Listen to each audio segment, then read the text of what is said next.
काही दिवसांपूर्वीच खरात प्रकरण बाहेर आलं. राज्यात मोठी खळबळ माजली, कारण खरात याच्या सोबतचे फोटो आणि व्हिडिओ चर्चेत आल्यानं राज्य महिला आयोगाच्या अध्यक्षपदावरून चाकणकर यांना पाय उतार व्हावं लागलं. एवढंच काय, तर त्यांचं महिला प्रदेशाध्यक्ष पदही गेलं. त्यामुळे खरात प्रकरण त्यांना चांगलंच भोवलं. पण या प्रकरणात चाकणकरांविरोधात सर्वात आक्रमकरित्या ज्या महिला नेत्यांनी खिंड लढवली त्यांच्यावरच गुन्हे दाखल करण्यात आल्यानं खळबळ माजली आहे. त्यात ठाकरेंच्या शिवसेनेच्या नेत्या सुषमा अंधारे, दादांच्या राष्ट्रवादीच्या नेत्या म्हणजे चाकणकर ज्या पक्षात आहेत त्याच पक्षातील रुपाली ठोंबरे, अभिनेत्री दीपाली सय्यद, संगीता तिवारी, आशा मिरगे यांच्यासह एकूण 19 जणांवर गुन्हे दाखल करण्यात आले. आणि त्याला कारण ठरले चाकणकरांची बदनामी. खरंच खरातचे पाय धुवायचे व्हिडिओ, इतर व्हिडिओ आणि फोटो समोर आल्यानंतर बाकी कुणाकडून बदनामी व्हायची राहिली होती? बरं, हे गुन्हे दाखल झाल्यामुळे हे प्रकरण आता पुन्हा पेटले. इतर सगळ्या पक्षातील महिला नेत्याविरुद्ध चाकणकर काय आहे हा सगळा वाद पाहूयात या व्हिडिओतून. नमस्कार, मी निकिता आणि आपण पाहतायत LS मराठी.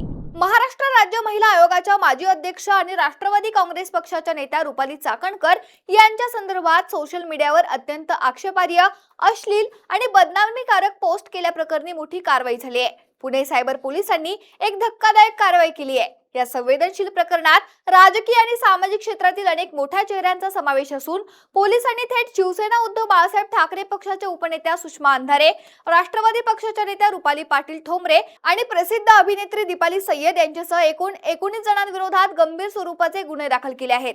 पुण्याच्या शिवाजीनगर पोलीस ठाण्यात या संदर्भातील FIR दाखल करण्यात आली असून सायबर आणि स्थानिक पोलिसांनी या प्रकरणाच्या तपासाची चक्र वेगाने फिरवायला सुरुवात केली आहे. या कारवाईमुळे महाराष्ट्राच्या राजकीय वर्तुळात विशेषतः महिला नेत्यांच्या अंतर्गत संघर्षावरून प्रचंड खळबळ उडाली असून सोशल मीडियावरील अभिव्यक्ती स्वातंत्र्याच्या सीमेवर पुन्हा एकदा मोठी चर्चा सुरू झाली आहे. या संपूर्ण प्रकरणाची मूळ पार्श्वभूमी काही दिवसांपूर्वी उघडकीस आलेल्या अशोक खरात प्रकरणाशी जोडलेली आहे.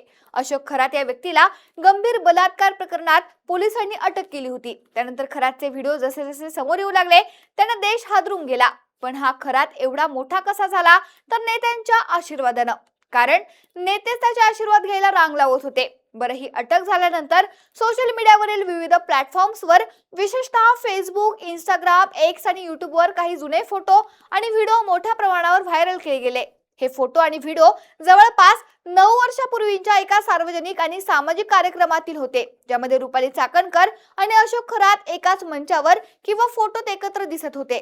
या जुन्या दृश्यांचा आधार घेऊन काही राजकीय विरोधकांनी आणि सोशल मीडिया हँडल्सनी कोणत्याही प्रकारची शहानिशा न करता थेट रुपाली चाकणकर यांच्या वैयक्तिक आणि सामाजिक चारित्र्यावर शिंतोडे उडवण्यास सुरुवात केली. या पोस्टमध्ये अत्यंत खालच्या पातळीवरील मजकूर, अश्लील शब्दांचा वापर आणि समाज मनात त्यांची प्रतिमा डागाळेल अशा पद्धतीचे दावे करण्यात आले होते. असे दावे चाकणकरांनी केलेत.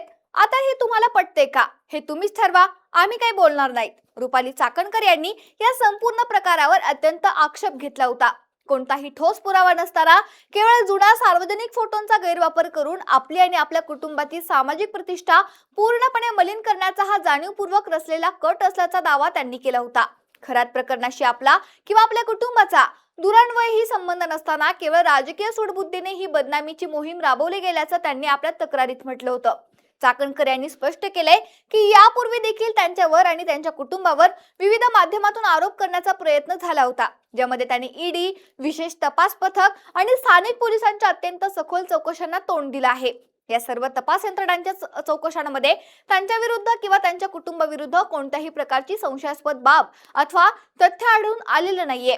सर्व यंत्रणांकडून त्यांना क्लीन चिट मिळाली असतानाही केवळ राजकीय स्वार्थापोटी जुन्या प्रकरणांचा आधार घेऊन समाजात संभ्रम निर्माण केला जात असल्याचा आरोप त्यांनी केलाय. या प्रकरणात ज्या 19 जणांवर गुन्हे दाखल झाले आहेत त्यामध्ये केवळ सर्वसामान्य सोशल मीडिया युजर्स नसून महाराष्ट्राच्या राजकारणात रोज TV चॅनल्सवर आणि सभांमध्ये डरकाळी फोडणाऱ्या आघाडीच्या महिला नेत्यांचा समावेश असल्यानं या प्रकरणाचे गांभीर्य प्रचंड वाढले आहेत. शिवसेना ठाकरे गटाच्या फायर ब्रँड नेत्या सुषमा अंधारे, नेहमी आक्रमक भूमिका घेणाऱ्या रुपाली पाटील ठोंबरे, राजकीय दृष्ट्या सक्रिय असलेल्या अभिनेत्री दीपाली सय्यद, डॉक्टर आशा मिरगे आणि काँग्रेसच्या नेत्या संगीता तिवारी यांच्यासारख्या प्रमुख नावांचा यात समावेश आहे. या सर्व नेत्यांनी आणि इतर आरोपींनी आपापल्या सोशल मीडिया अकाउंट्सवरून किंवा जाहीर वक्तव्यांमधून खरात प्रकरणाचा संदर्भ देत रुपाली चाकणकर यांच्यावर थेट आणि अप्रत्यक्षपणे अत्यंत गंभीर आणि बदनामीकारक आरोप केले होते, असा पोलिसांचा प्राथमिक निष्कर्ष आहे. पुणे सायबर पोलिसांनी रुपाली चाकणकर यांनी दिलेल्या अधिकृत तक्रारीची आणि अर्जाची दखल घेतली आहे. आता ती घेतली की घ्यायला लावली हेही तुम्हीच ठरवा. बरं, सायबर तज्ञांच्या मदतीने पोलिसांनी सोशल मीडियावरील त्या सर्व आक्षेपार्ह पोस्ट, व्हिडिओ क्लिप्स, कमेंट्स आणि विविध अकाउंट्सचे डिजिटल स्क्रीनशॉट्स कायदेशीर पुरावे म्हणून गोळा केले आहेत. ज्या आयपी ॲड्रेस वरून किंवा अकाउंट्स वरून हा बदनामीकारक मजकूर सर्वात आधी प्रसारित केला गेला आणि ज्यांनी तो जाणीवपूर्वक मोठ्या प्रमाणावर शेअर करून व्हायरल केला, त्या सर्वांची यादी पोलिसांनी तयार केली आहे. या डिजिटल पुराव्यांच्या आधारेच पोलिसांनी माहिती तंत्रज्ञान कायदा आणि भारतीय न्याय संहितेच्या संबंधित कलमांनुसार गंभीर स्वरूपाच्या गुन्ह्यांची नोंद केली आहे. गुन्ह्यांची नोंद होताच पोलिसांनी या प्रकरणातील आरोपींना चौकशीसाठी नोटीस बजावण्याची प्रक्रिया सुरू केली असून पुढील कायदेशीर कारवाईसाठी तपासाला प्रचंड गती दिली आहे. सर्वसामान्य माणसांचं एखादं प्रकरण असल्यावर पोलीस एवढे कार्यतत्पर दिसतात का? तुमचा अनुभव काय सांगतोय हेही कळवा. पण इथे मात्र पोलिसांनी प्रचंड चंग बांधलाय. मग तो बांधलाय की कुणी बांधायला लावलाय हेही चर्चेचा विषय आहे. या मोठ्या पोलीस कारवाईमुळे महाराष्ट्रातील महिला नेत्यांमधील अंतर्गत राजकीय युद्ध आता थेट पोलीस ठाण्यांपर्यंत आणि न्यायालयाच्या उंबरठ्यापर्यंत पोहोचल्याचं स्पष्ट झालंय. एका बाजूला महिलांच्या हक्कासाठी लढणाऱ्या महिला आयोगाच्या माजी अध्यक्षाच खरात सारख्या बलात्काराच्या संपर्कात होत्या असा आरोप महिला नेत्यांकडून करण्यात येतोय. तर दुसऱ्या बाजूला स्वतःच्या सन्मानासाठी कायदेशीर लढाई लढत आहे असं चाकणकर सांगत आहेत. पण या कारवाईमुळे विरोधी पक्षातील अग्रगण्य महिला नेत्या या कारवाईमुळे पोलिसांच्या रडारवर आल्या आहेत. आता या महिला नेत्यांकडून कशा पद्धतीने या सगळ्या प्रकरणाला उत्तर दिलं जाते, तसेच या गुन्ह्यांमुळे चाकणकर आपली इमेज क्लीन करू पाहतायत का, असाही सवाल उपस्थित होतोय.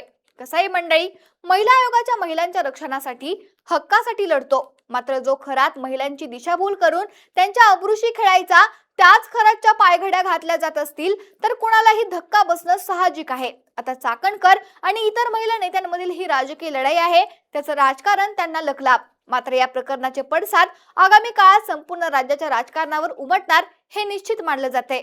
Bureau report, LS Marathi.